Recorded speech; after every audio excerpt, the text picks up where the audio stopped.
বিশ্বকবি রবীন্দ্রনাথ ঠাকুর লিখেছিলেন, ধরা দিয়েছি গো আমি আকাশের পাখি, নয়নে দেখেছি তব নূতন আকাশ। কবিগুরুর ভাষায় বলাই যায়, সন্ধ্যার আকাশ মানেই নতুন নতুন চমক।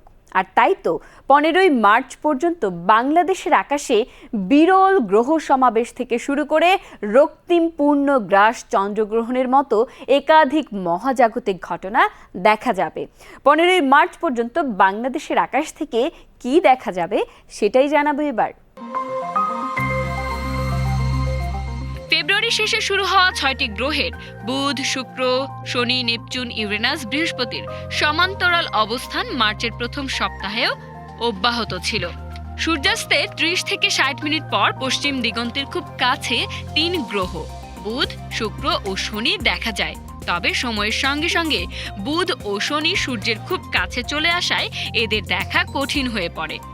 7 মার্চের পর শনিকে আর সন্ধ্যার আকাশে দেখা যায়নি। তবে সময়ের সঙ্গে সঙ্গে বুধ ও শনি সূর্যের খুব কাছে চলে আসায় এদের দেখা কঠিন হয়ে পড়ে। 7 মার্চের পর শনিকে আর সন্ধ্যার আকাশে দেখা যায়নি। তবে বৃহস্পতি গ্রহ পুরো মাস জুড়ে সন্ধ্যার আকাশে রাজত্ব করবে। টেলিস্কোপ থাকলে এই দৃশ্য অত্যন্ত পরিষ্কার দেখা যাবে। মার্চ মাসের সবচেয়ে আকর্ষণীয় ঘটনা হচ্ছে পূর্ণগ্রাস চন্দ্রগ্রহণ।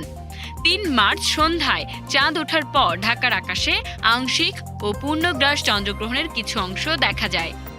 পূর্ণগ্রাসের সময় পৃথিবীর বায়ুমণ্ডলের কারণে চাঁদের গায়ে সূর্যের লাল আলো প্রতিফলিত হয়ে এটি তামাটে বা লালচে বর্ণ ধারণ করে, যা ব্লাড মুন নামে পরিচিত।